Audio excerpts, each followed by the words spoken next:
Sir काय सांगणार, आज आपण अभिवादन केलेलं आहे आज 1 मे महाराष्ट्र दिन, संपूर्ण महाराष्ट्रातल्या आपल्या मराठी जनांना महाराष्ट्र दिनाच्या शुभेच्छा। मुळात सन्माननीय राजसाहेबांनी देखील आज हुतात्मा चौकात येऊन दर्शन घेतलं। हे मागील अनेक वर्ष साहेब येतात, आमचे सर्व महाराष्ट्र सैनिक येतात।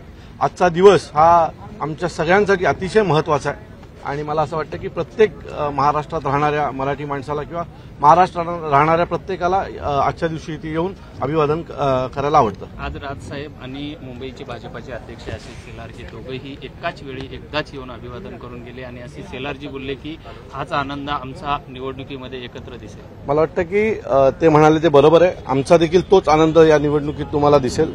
पूर्ण ताकदीने महायुतीचं सरकार यावं याच्यासाठी आम्ही प्रयत्न करतोय आणि पूर्ण खात्री आहे की येणाऱ्या 4 जूनला महायुतीचं सरकार या देशात बसेल। राजसाहेब ठाकरे आणि मोदी साहेब एकत्र स्टेज शेअर करणार आहेत का? ती सभा कधी आहे, कुठे होती? याच्या बाबतीत अधिकृत जे काय आहे ते पुढील काही दिवसात तुम्हाला सांगितलं जाईल, परंतु आम्हाला अजून अशी कुठल्याही प्रकारची सूचना आम्हाला आलेली नाही। ठाण्यातून नरेश म्हस्के यांना उमेदवारी देण्यात आलेली आहे। राजन विचारे त्यांच्यासोबत आहेत, अनेक आमचे खासदार आहेत, तरी तुल्यबळ लढाई होईल असं वाटतं? मला असं वाटतं की नरेश म्हस्केंची चा विजय खूप सोपा आहे, कारण भारतीय जनता पक्षाचे मोठ्या संख्येने तिथे नगरसेवक आहेत। मुख्यमंत्र्यांचं वर्चस्व असलेला ची लोकसभा आहे आणि राजन विचारेंच्या बाबतीमध्ये मागील 10 वर्षात जर तुम्ही त्यांचा कार्यकाळ पाहिलात तर मागच्या 2 वर्षात ज्यावेळेपासून सरकार तुटल्यानंतर ते दिसायला लागले। पहिले 8 वर्ष आम्हाला खासदार शोधावे लागत होते। सो मला असं वाटत नाही की लढाई खूप कठीण असेल। मनसेचे तिथे 2 लाख मतं आहेत। मागच्या विधानसभेमध्ये मनसेला त्या 5 विधानसभेमध्ये 2 लाखाच्या आसपास मतदान आहे। सो मनसेच्या मतांच्या जीवावर नरेश म्हस्के निवडून येते। शेवटच्या क्षणी उमेदवारी घोषित करण्यात आलेली आहे। मला असं वाटतं की प्रचार किती केलात हे इम्पॉर्टंट नाहीये। अनेक लोक 2-2 वर्ष प्रचार करूनही पडतात। माझं असं मत आहे तुल्यबळ काय त्या भागामध्ये भारतीय जनता पक्ष, शिवसेना प्रचंड ताकदीने आहे।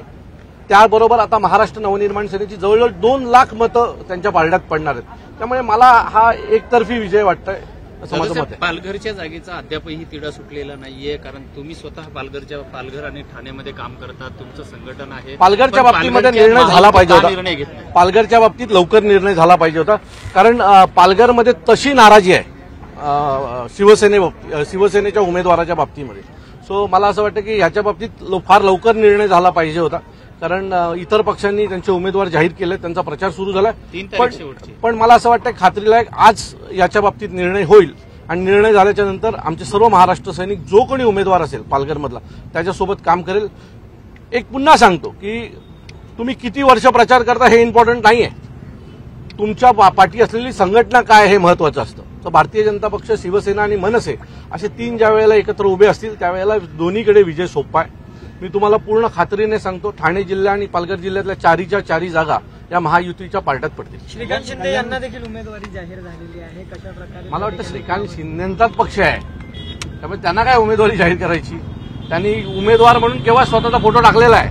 सो त्यांच्या बाबतीत आमचा राजू पाटील मला वाटतं अनेक वेळा बोललेला आहे आणि मी मगाशी म्हटलं तसं 4च्या 4 जागा ठाणे पालघरमधल्या या महायुतीच्या पारड्यात पडतील आणि सगळ्याच ठिकाणी मनसेचे 1.5 ते 2 लाख मतं आहेत 4 विधानसभेमध्ये। त्यामुळे 1.5 ते 2 लाखाचा ज्या वेळेला मतांचा ट्रान्सफर होतो त्यावेळेला कोणालाही विजय सोपा असतो।